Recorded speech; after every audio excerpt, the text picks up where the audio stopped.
Jeux et enjeux, Abdias Harouna.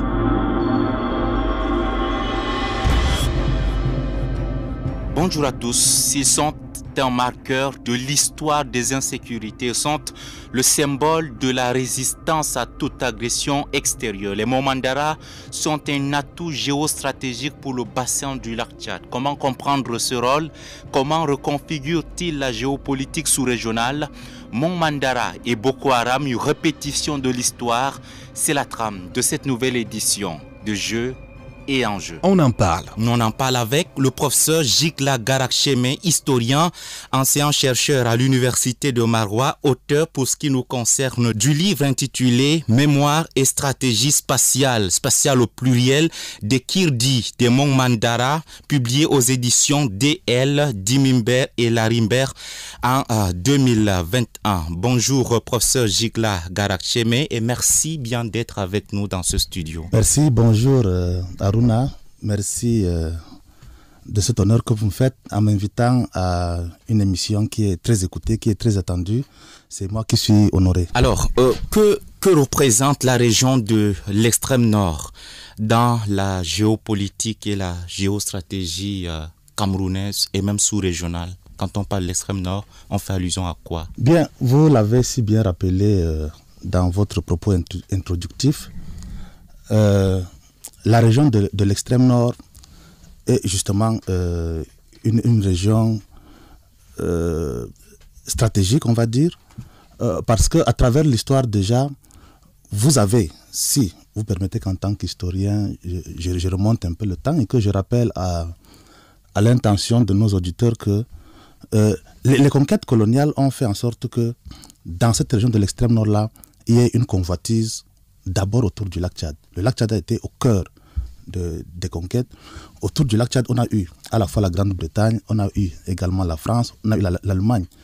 Et justement, on va voir que plus tard, quand va se constituer le territoire colonial et surtout la partie septentrionale du Cameroun, la région de l'extrême nord sera cette région-là, et vous l'avez très bien rappelé, qui va partager une frontière d'abord avec le Nigeria et puis avec le Tchad.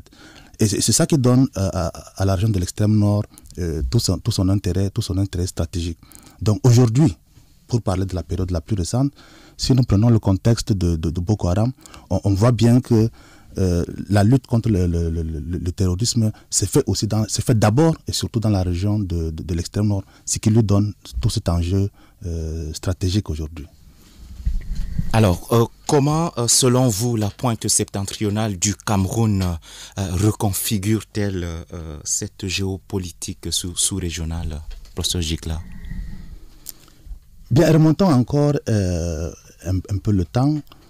Vous allez voir que dans le contexte de la guerre civile au Tchad, le département du Logone-Chari a joué un rôle important, et toute la politique du président Ahidjo à l'époque a justement fait que si nous prenons seulement le département du Logone-Chari, c'est ce département, il faut que j'aimerais le préciser en passant, c'est le département où pendant longtemps le préfet était également l'ambassadeur du Cameroun au Tchad.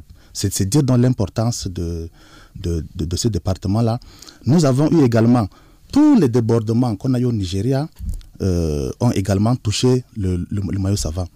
Et je ne prends que les conflits récents, mais si on remonte encore le temps dans le contexte colonial, vous allez voir que l'architecture militaire, la carte militaire de l'Allemagne faisait de Kousseri et de Mora des dispositifs de postes militaires assez importants, parce que l'Allemagne tenait à sécuriser sa frontière en sachant que ces deux rivaux coloniaux, c'est-à-dire d'une part le Nigeria, l'Angleterre qui est au Nigeria, et la France qui est au Tchad, eh bien, l'Allemagne avait fait de Kousseri et de Mora des verrous militaires importants qui devaient assurer le maillage défensif de son territoire. Et cela va continuer bien plus tard sous l'administration camerounaise. Et aujourd'hui, on voit bien qu'on est en train de revenir, et il y a un collègue qui l'a bien montré, on est en train de revenir à l'architecture militaire avec le renforcement du dispositif militaire à nos frontières, notamment dans le Logonichari et dans le Mayo-Sava. Alors, dans cette partie du pays, je l'ai précisé, il y a un lieu fort de connotation géostratégique. Il s'agit des monts Mandara. Vous êtes le spécialiste de ces lieux-là. De quoi parle-t-on quand on dit monts Mandara? Les monts Mandara sont un ensemble formé de plateaux intérieurs, de massifs, mais également des Inselberg, c'est-à-dire ces montagnes isolées. Et ce qui fait l'intérêt stratégique de Mont Mandara, c'est que c'est une chaîne de montagnes qui enjambe la frontière entre le Cameroun et le Nigeria. De telle sorte que, au fil du temps, cette montagne-là va servir de cadre de repli, d'autres ont dit de cadre de refuge, à des populations qui fuyaient l'insécurité venue de la plaine. Parce que, pour bien comprendre l'histoire, il faut s'inscrit dans le cadre plus général du bassin du lac Tchad. Et ce bassin du lac Tchad-là a vu émerger, dès les premiers siècles de notre ère, des entités politiques assez puissantes qui, plus tard, quand elles vont s'islamiser, vont engager des politiques expansionnistes, lesquelles vont justement reconfigurer du point de vue spatial, mais également du point de vue humain, tout cet espace-là donc qu'est le bassin du lac Tchad. Et de nombreuses populations vont être soit assimilées ou alors vont chercher des positions stratégiques, vont se replier dans ce qu'on va appeler des zones refuges. Et l'une de ces zones refuges-là, ce seront donc les monts Mandara, où justement ces populations vont plus ou moins bien organiser leur défense face à cette menace qui vient de la plaine. Et c'est à l'aune de ce passé-là qu'on analyse et qu'on essaie de comprendre ces populations montagnardes. Donc, pour ce qui nous intéresse ici, les monts Mandara justement ont un intérêt stratégique parce que c'est le cadre à partir duquel des populations ont organisé leur défense, leur résistance. On va donc revenir sur cet intérêt stratégique qu'ont ces monts Mandara. Mais déjà, vous, dans l'un de vos travaux, vous dites qu'ils sont un marqueur de l'histoire des insécurités. Pourquoi, selon vous? C'est justement un marqueur de l'insécurité parce que on a beaucoup rendu compte de l'histoire de la violence dans le bassin du lac Tchad à partir des entités politiques musulmanes, à partir du rôle qu'a joué le cheval dans la conquête. Et on s'est rarement appesanti sur comment est-ce que les populations qui subissaient ces pressions politiques-là ont organisé leur défense, comme je le disais tantôt. Et donc, les monts Mandara aujourd'hui, en tant que bastion, en tant que place forte, aujourd'hui, nous rappelle tout simplement que notre histoire, il est impossible d'écrire l'histoire de la violence, d'écrire l'histoire des résistances tout simplement au Nord Cameroun sans prendre en compte, à côté du facteur du cheval, tout simplement à côté du cheval, il faut prendre justement en compte la montagne. Et ailleurs, parce que en plus de la montagne, et je l'ai dit précédemment, vous avez d'autres zones de repli. Ça peut être les espaces inondables où les populations se sont retranchées pour mieux organiser leur défense. Et donc, mon approche consiste à dire que la montagne aujourd'hui révèle, elle est aussi faiseuse d'histoire autant que l'a été le cheval. Oui, le cheval a été le principal instrument de conquête, mais il faut également reconnaître, il faut également restituer cette autre vérité historique qui consiste à dire que la montagne est également faiseuse d'histoire en ce qu'elle a été le lieu qui a permis qu'éclose un certain nombre de civilisations montagnardes, comme on l'a dit. Elle est faiseuse d'histoire, la montagne. Boko Haram et les monts Mandara, c'est une répétition de l'histoire, décidément. Pourquoi, entre guillemets, une sorte de Boko Haramisation des monts Mandara? C'est un projet innocent. La question a été posée lors d'un colloque du Méga-Tchad qui a eu lieu à Nice, en France, en 2017. Et il y avait deux panélistes qui se sont posé la question de savoir si Boko Haram était une répétition de l'histoire. Alors, pour que nos auditeurs comprennent bien de quoi ils retournent, il faut rappeler il faut rappeler que à partir du 17e, 18e et 19e siècle, on a vu dans les monts Mandara et à peu près dans le nord Cameroun, on a vu dans ces populations non musulmanes-là des simples réservoirs d'esclaves.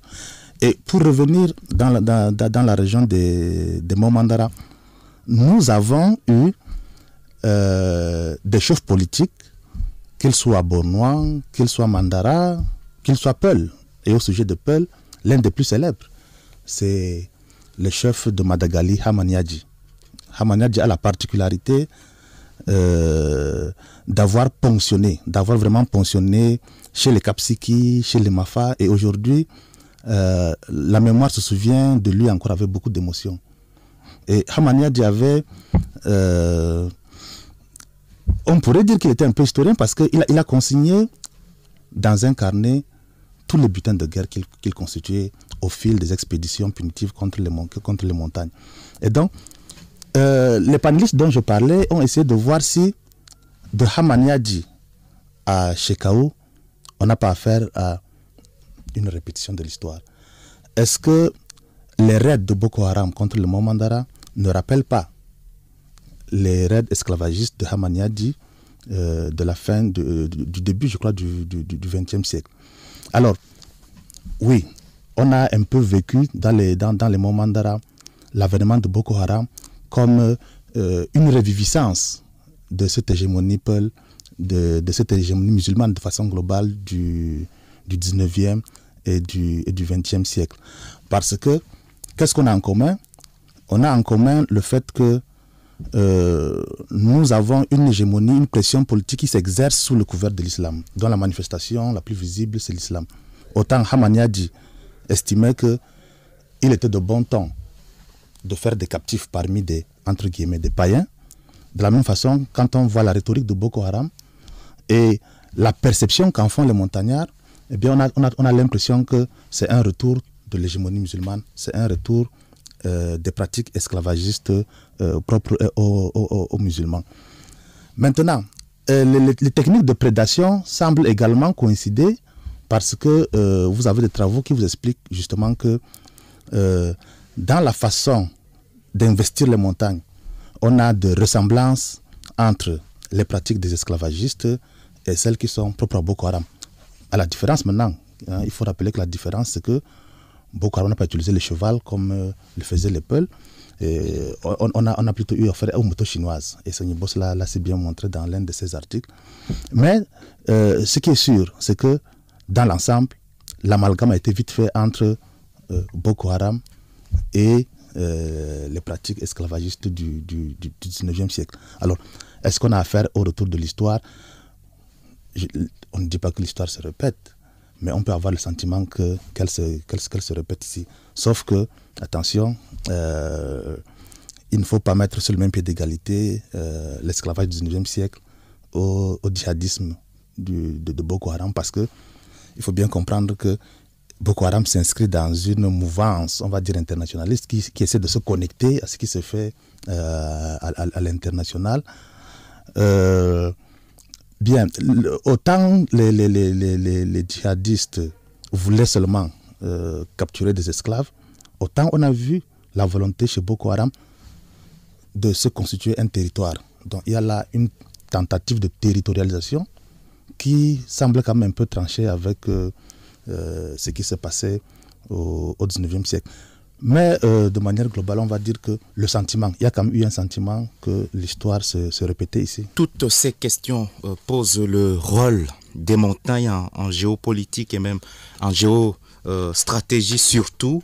Quel est votre regard sur la question? Oui, les montagnes. J'ai essayé précédemment d'expliquer que la montagne est faiseuse d'histoire.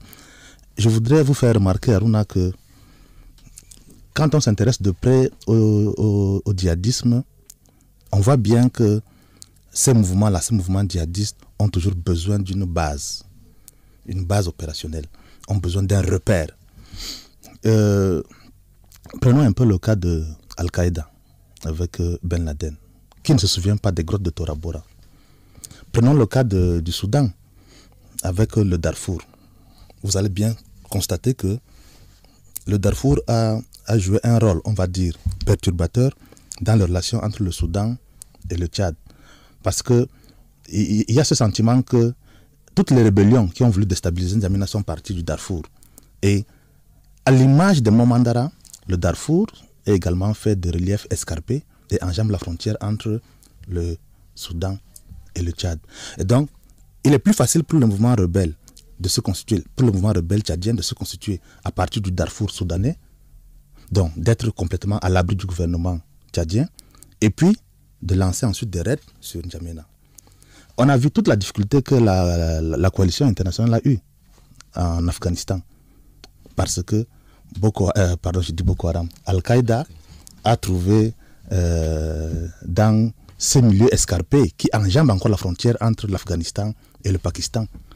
Vous souvenez bien de toutes les difficultés qu'on a eues pour dénicher le chef d'Al-Qaïda, Ben Laden.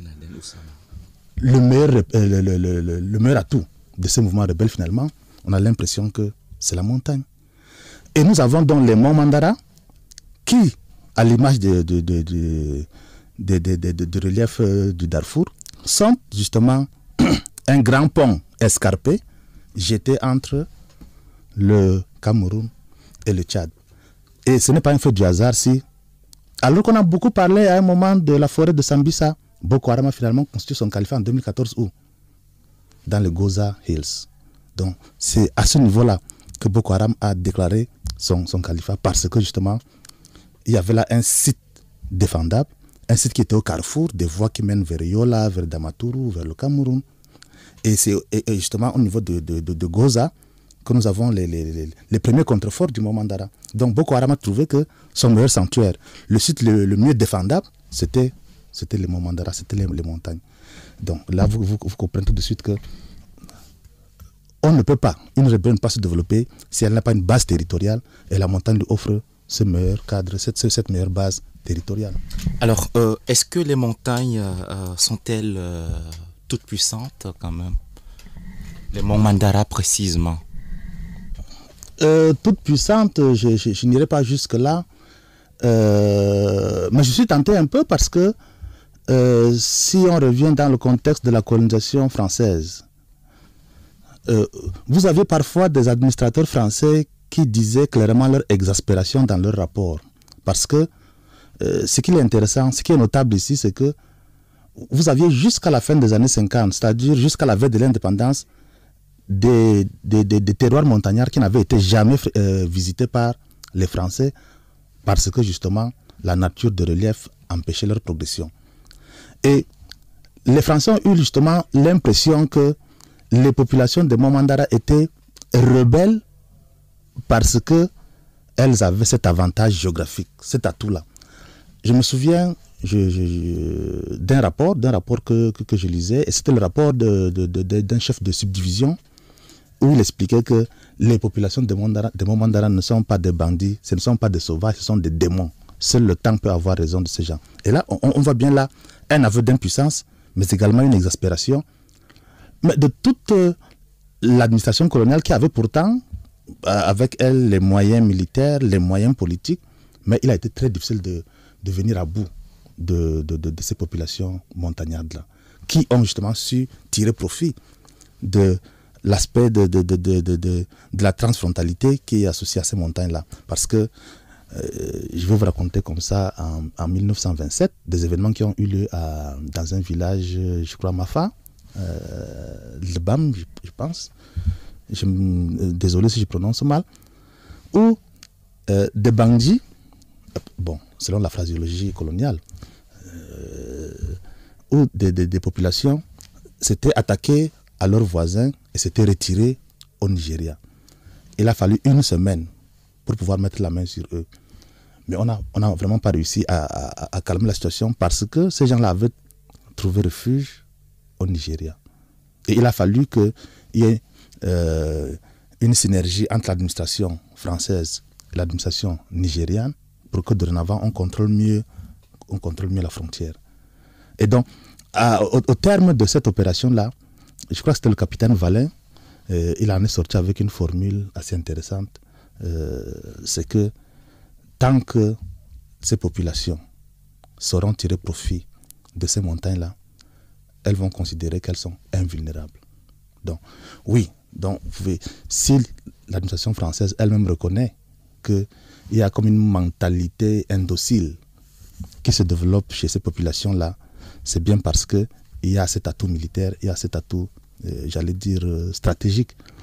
Mais nous n'allons pas conclure quand même en disant que la montagne est invincible, puisque quoique Ben Laden se soit caché dans les montagnes pakistano-afghanes, il a fini par être déniché.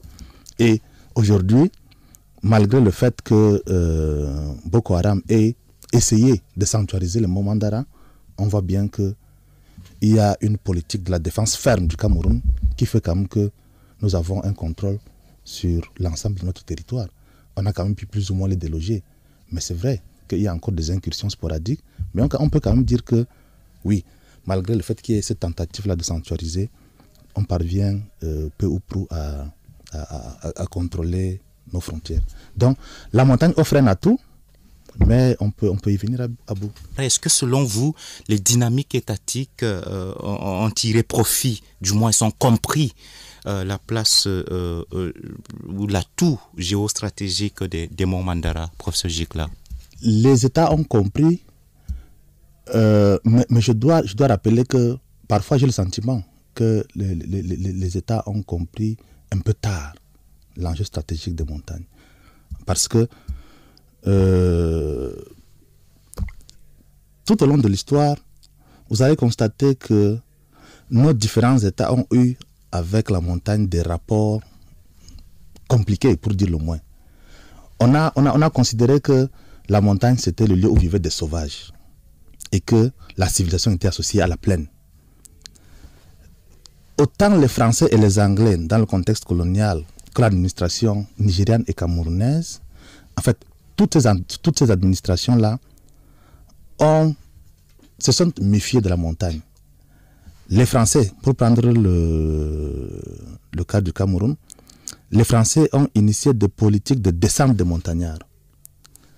Parce qu'on a trouvé que la montagne était un milieu ingrat et qu'on ne pouvait pas y initier quelque chose de durable, de favorable au développement du pays. Et la conséquence a toujours été de désengorger les montagnes, de les obliger à descendre pour que ces populations-là, les populations montagnardes, s'associent à l'œuvre de développement en plaine. Et donc, ce désintérêt pour les sites montagneux a justement laissé la place à ce qu'on appelle aujourd'hui les entrepreneurs du désordre. Parce que ils ont trouvé là, notamment dans le Mont Mandara, un cadre idéal à leur forfait, parce que j'ai rappelé à maintes reprises, aussi bien dans le contexte colonial qu'aujourd'hui, parce que si nous prenons les années 60, les premières années de l'indépendance, il y a un chercheur français qui a observé que vis-à-vis des Mafa, la première action de l'administration vis-à-vis des Mafa, c'était de les faire descendre et de les obliger à quitter leurs accoutrements qu'on trouvait un peu trop exotiques et qui pouvaient tenir l'image du Cameroun. Donc on les obligeait à descendre et surtout à s'habituer à la vie en plaine. Comme quoi, on ne devait pas vivre dans les montagnes, il fallait projeter l'image d'un Cameroun qui progresse et pas d'un Cameroun où il y a des sauvages qui vivent dans les montagnes. Mais dans le même temps, dans les années 60, la police camerounaise et la police nigériane ont compris qu'il y avait des bandits, il y avait des praticiens de la frontière qui, en réalité, faisaient un peu dans ce qu'on pourrait considérer comme du crime organisé, au point où il a fallu organiser conjointement des patrouilles mixtes entre des soldats camerounais et des soldats nigérians, ce qui a parfois entraîné la formation des comités de vigilance. Donc, cet exemple-là montre que les États ont pris conscience de ce que les Monts Mandara étaient un enjeu de sécurité. Mais est-ce qu'on a initié véritablement quelque chose conjointement pour que on sécurise toute la région des Monts Mandara, J'ai parlé tantôt de ces patrouilles mixtes-là, mais à la vérité, c'est avec Boko Haram aujourd'hui. C'est avec Boko Haram aujourd'hui que on voit bien qu'il y a cette coopération militaire. Et surtout, si je prends seulement le côté camerounais, le déploiement, la réorganisation du dispositif militaire camerounais aujourd'hui fait en sorte que Mora est redevenu, comme sur la période allemande, une place forte, avec la présence de la FMM, du BIR, de la compagnie de gendarmerie. Mais je pense qu'il faut aller plus loin. Vous avez en Europe des compagnies qui sont spécialisées dans la guerre de montagne.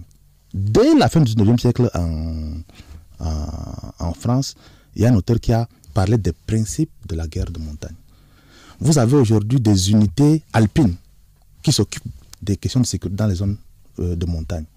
Mais est-ce qu'on en est là au Cameroun? Est-ce qu'on a une véritable coopération entre le Cameroun et le Nigeria qui prennent en compte le fait que les Momandara doivent être une zone de défense prioritaire?